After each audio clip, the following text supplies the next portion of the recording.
Yeah. Hey everyone, my name is Ashley. I make videos about God, goals, and grad school, and today I am doing this video for my uncle who passed away last night. I wanted to share one of the most important things that he taught me that has really helped me achieve more than I ever thought I could do, really. So I want to share that with you because I know that he would have loved that. He would have loved to have the credit for so much of how I think today and credit for helping you achieve the goals that you would want to. So bear with me.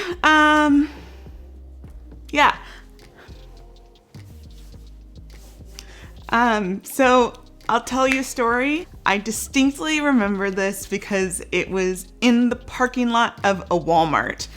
I was with my uncle. He was telling me about, I'm pretty sure it was like the time-space continuum and Star Trek was involved. I was trying to do some research on Star Trek and the time-space continuum this morning, and I didn't get it. Star Trek was involved. What was most important is he taught me the art of reverse engineering my goals. So he drew a line in my yellow composition book. I definitely want to find that when I go back to my parents' house. But he drew a line and he put a mark where we are and the present, and he marked further off where the future was. And he basically, in a simplified way, he just described this linear pathway. And if you can kind of envision where you are in the future, you can work your way back. And obviously life throws curveballs and it doesn't always follow a very linear fashion. Rarely does it follow a perfect linear fashion, but the principle still stands. Think about where you want to be, maybe 5 years from now, maybe 10 years from now. And now we really benefit from the fact that we have things like LinkedIn and Facebook and YouTube, where you can actually find people who are where you want to be right now. Now, think of them on that line. Now think a step back from where they are. What did they do before they got to where they are? If you want to be a YouTuber with 10,000 subscribers, well, find someone who has 10,000 subscribers right now and look at their video now. Look at their videos a year ago. Look at their videos when they first started. That's going to show you where they were the step before. You might notice that they don't have the same camera as they do in their 10,000 subscriber mark. Maybe they do. This is just an illustration. You might notice that they had a very narrow topic earlier on and then they expanded. That's going to give you a blueprint. It doesn't mean that you have to follow it exactly, but so many times when I talk to people just feel overwhelmed and they don't know where to start. And the best thing that my uncle taught me is that you just look ahead and work your way back. Sometimes we want to start and just be there, and it's just not how life works sometimes. And if we start to think about what happens in reverse, we start to make our own little milestones so that we can see ourselves moving forward to that space where we marked to where we want to be. This is an approach that I have been using every step of my life and career since I learned that. I had to be 15 or 16 in a Walmart parking lot when I learned this. And I used it to go to President Obama's first inauguration. I used it to get into the schools that I've gone to. I've used it for actually this PhD journey in and of itself. So I think that that's something that I really want to impart with you, because I think that, people talk a lot about, you can do anything and you can be anything you want to be. And I think that there's a high likelihood of doing anything that you want to do. You just have to chart your path. You have to chart your path, and you have to understand where you're starting. For me, could I be Simone Biles? I think I'm not willing to do what it takes to be Simone Biles. Maybe with with very intense transformations and hourly training and bionic legs, I could do those things. But if I were to reverse engineer and think about bionic legs and time machines and all that stuff, maybe that's not like the best illustration. But can I be a professor? Well, there are a couple ways that you can be a professor, right? You could be an adjunct professor, and you could be a tenure track professor or a professor of practice. So there's 3 great options there. 2 out of the 3 typically require a PhD. Okay, I know I need to get a PhD. The adjunct route usually just requires a master's degree and some qualifications. So when I was thinking about those core next steps as to like, okay, if I want to be a professor and I have these 3 routes, what must be true in order for me to get there? And like I said, the things that were pretty critical for 2 out of the 3 paths were a PhD. And what was critical for the adjunct route was a master's and work experience. I already have a master's degree and work experience, so I could be an adjunct professor right now, and that's great.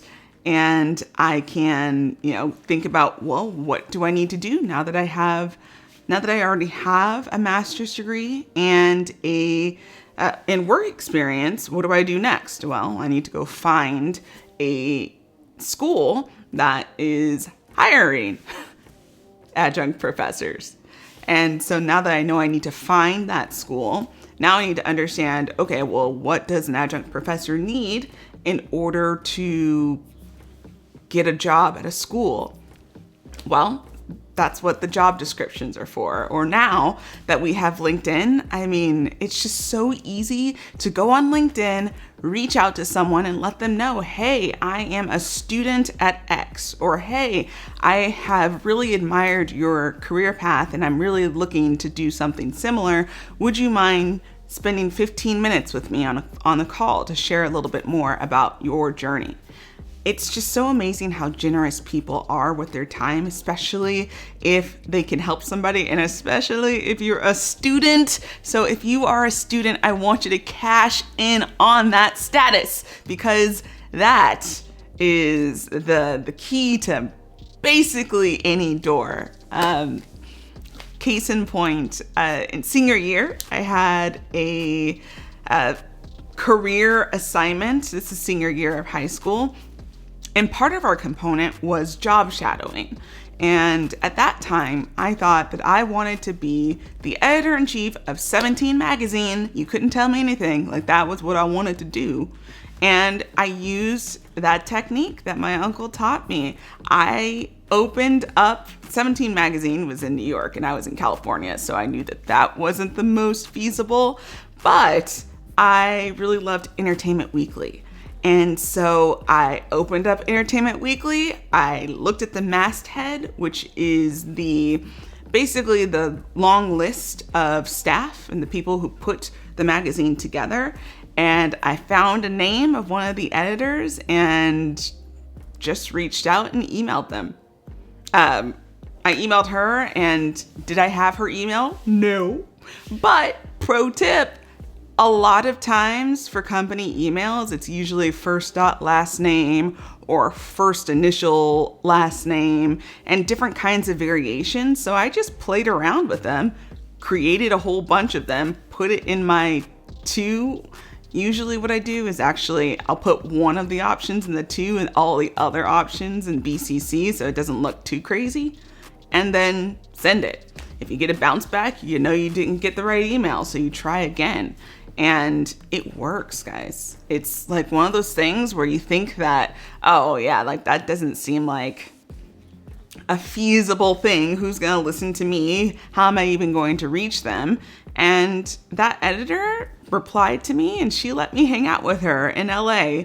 And I got to understand what it was like for her life as an editor at Entertainment Weekly, which was amazing. And, you know, one thing that I'll say that goes with this anecdote is that it's okay if you change your mind. That doesn't mean you're a failure. It just means that you went forward to something and decided to pivot. That's exactly what happened to me. I went to college and I knew that I wanted to be editor-in-chief of 17 magazine. And one of the things that I decided to do was not major in print journalism. My rationale was like, all right, I know that I want to be in journalism, and we have a lot of great outlets. We had a newspaper, we had a magazine that I could work on. So I wanted to get adjacent skills. And what I mean by adjacent skills are skills that complement the main skill that I was aiming to develop in actual experience with publications. So I decided to major in broadcast journalism, yay, and advertising, because I had a hunch back in 2006 that video would be a big deal and that all magazines need advertising. So I thought it'd be really cool if I could understand the advertising business, since I would depend on it as an editor of a magazine. That was my journey for about 75% of my time in college. And junior year, I went and did an internship with the American Society of Magazine Editors, again, using that same process of, you know, thinking about where I wanted to be and thinking about what I needed to get there. An internship was a key component of my journey to be a magazine editor. And at that time, it was an amazing experience. I was able to network with editors of some of the top magazines in the world. I was able to work at an amazing magazine and meet amazing people who have made a really strong influence on me, and I still like to kind of keep up with today. I also noticed something that was quite striking. I was an intern at Real Simple magazine, and they had this amazing library of every single issue that they had ever created. I would go in that library every now and then because I had to kind of run and get certain issues or try to understand how we've done things in the past.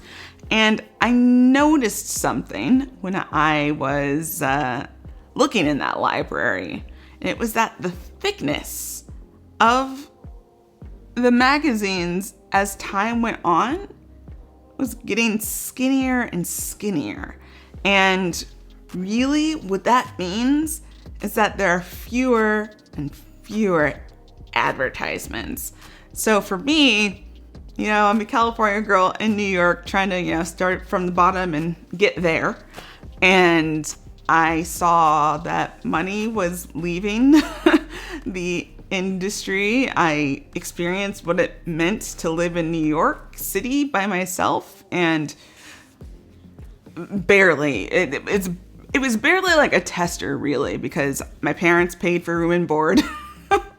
And so I had my intern salary for like food and shopping at Nordstrom Rack. So it wasn't even like a real, like, you're on your own kid kind of experience. But even with that, I was able to see, like, dude, I have my parents paying for my dorm right now, and I still don't feel like I have enough money. So all that said, I decided that maybe print journalism wasn't what I wanted to do, but it inspired me to start my own magazine.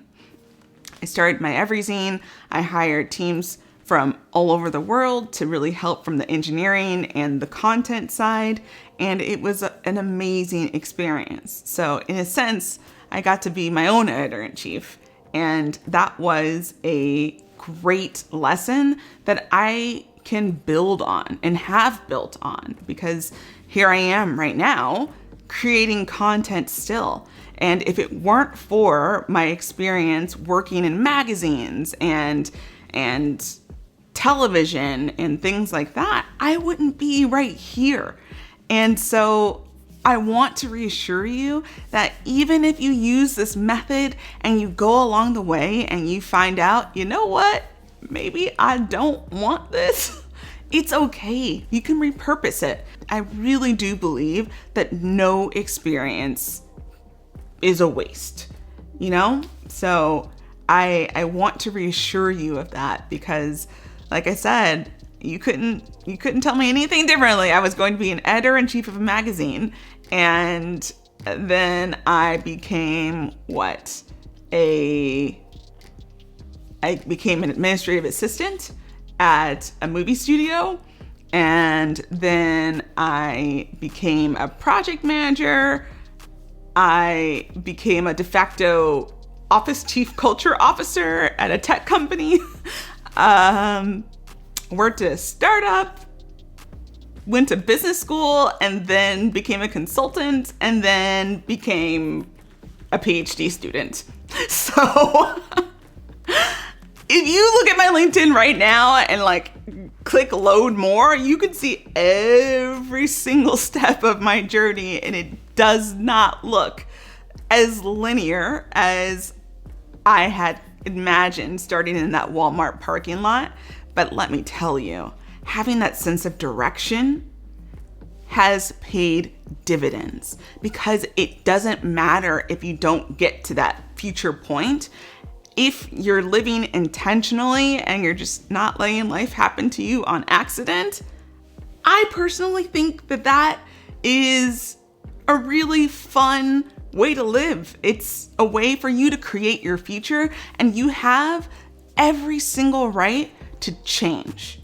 So I want to make sure I impress that on you, because I think we get a lot of pressure sometimes to be on it, and we need to start the next Facebook, and we need to do X, Y, and Z, and it's not that serious. You know, I strongly believe that you just need to find what makes you happy and what gives you joy and what fills your life with purpose.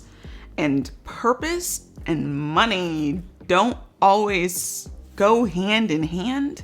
So I think that as you start to think about what does living your purpose look like, start talking to people. Start thinking about what your future you might look like and work your way back. It's okay if you change your mind. It's okay if you do something and you realize you don't like it. You can just pick another point and work your way back again. So I want to share this with you because it has made a profound impact on my life, and I just want to make sure that my uncle's memory lives on and his influence lives on. And if you use this method, if you have any other tips, let me know in the comments below, and I can't wait to talk to you next time. Stay brilliant.